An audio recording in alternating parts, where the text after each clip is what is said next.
of pesticides released every year, 8 pounds for every American, and an average Midwest household that drinks tap water has at least 3 different pesticides in it. We have pesticides. Everyone on this planet has pesticides in them, but the only way to truly get rid of these is through sweating.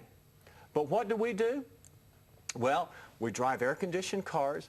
We live in air-conditioned homes. We work in air-conditioned offices. We even work out in air-conditioned gyms. We wear antiperspirants. We seal these toxins in. And I tell people, let them see you sweat. Sweating is one of the best things we can do to eliminate these poisons and prevent disease. Do you believe that sweating in a steam sauna is healthy? Well, no. The best way, it's healthy, yes, but it's not the best, okay? Let me back up on that. The best is actually an infrared sauna. An infrared sauna is a special dry heat sauna that causes you to release more of these toxins that are stored in your fatty tissues. See, what happens, these toxins become locked in certain areas. The places they're mainly locked are in the fatty tissues. That's why we tell people, trim off the fat of the meat. When you get a steak, don't get a big marble steak that's got fat all in it, with fat all around it, that's all marbled in there, because we know when the animal eats pesticides, it's deposited in that fat. The same with us. The toxins are generally deposited in the fat of our tissues, and when we perspire, we release those toxins out. Also, when we fast, we release those toxins out. But I tell people, if you do a water fast, it actually can make your body more toxic compared to a juice fast.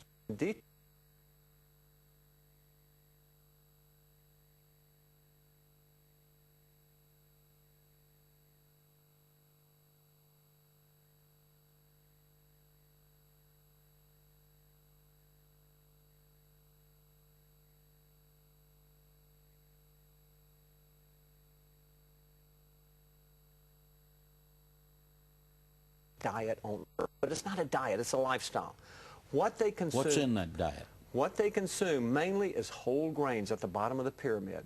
Whole grains, whole grain wheat, whole grain oats. They use many different forms of grains. Then the next tier up is vegetables and fruits. Then olive oil, extra virgin. And what they don't, and they consume also a little red wine, or they consume lots of water. We know the benefits of that. They consume nuts and seeds, but what they consume very little amounts of is meats, especially red meat, as well as sugar.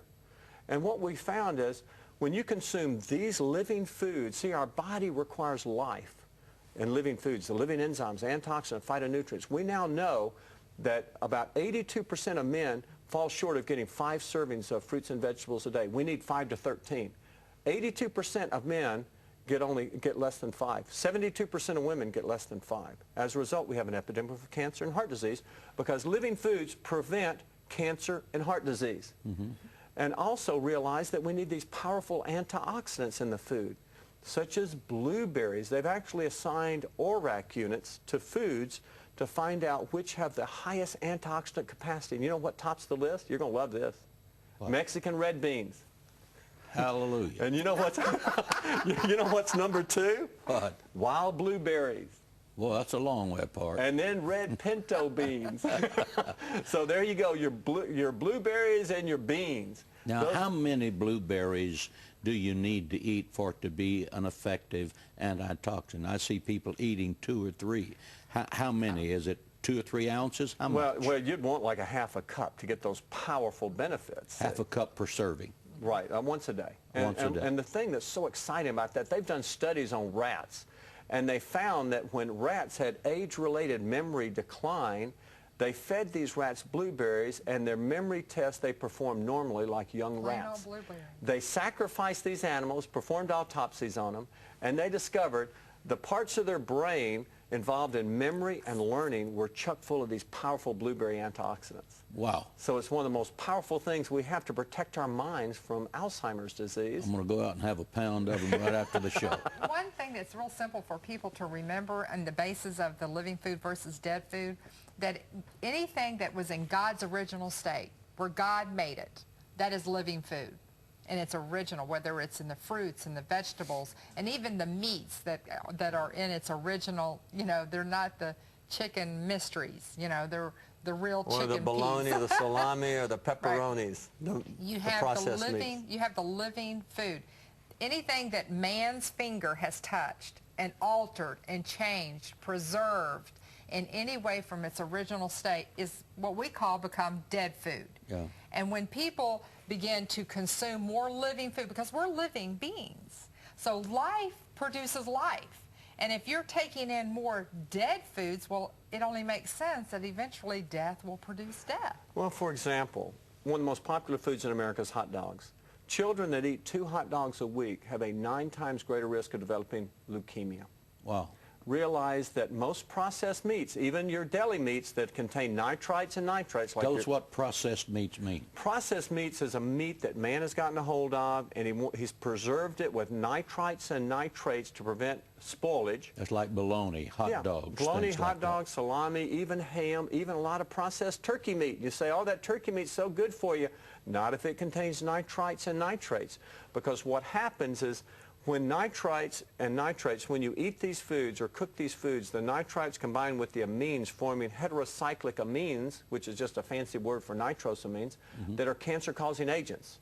You see, these agents increase our risk of developing bladder cancer, brain cancer, esophageal cancer, stomach cancer, and colon cancer. So I tell people, avoid processed meats. There's nitrite-free hot dogs. They're not as red and appealing to the eyes, but for every bad food, there's a good food out there, a living food. The best foods for us, again, are God's foods, especially those colorful vegetables and fruits. Like I say, all the colors of the rainbow, like the brilliant reds of apples, or the brilliant purples of blueberries and blackberries and eggplant.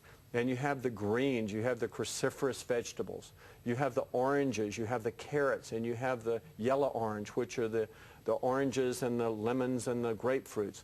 We need this full phytonutrient rainbow of colors every day in the form of a beautiful organic salad with tomatoes and cucumbers and carrots and all kinds of romaine lettuce and things like this, and with extra virgin olive oil. We want living plants, fruits, vegetables, and oils in order to bring life to our bodies. Now, we know in this world that we're living in, people travel or their schedules are busy, that it's physically impossible to be able to do this all the time.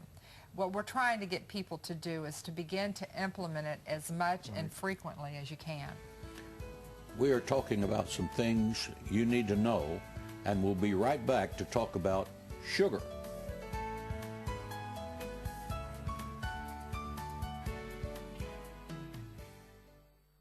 We want you to have a special soul-winning tool called Eternity Has No End. This salvation presentation on CD answers many questions such as, who is Jesus? Is there a heaven and hell? And what do I do after I have prayed the sinner's prayer?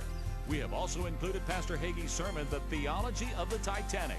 At the close of this sermon, Pastor Hagee takes the listener through an altar call and prayer. Call and ask for offer K20.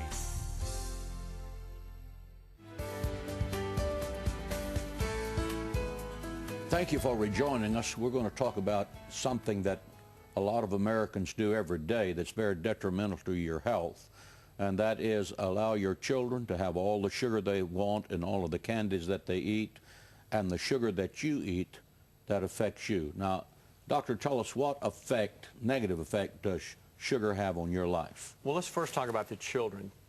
Excessive sugar will set children up for ADD, ADHD, hyperactivity, and learning disabilities.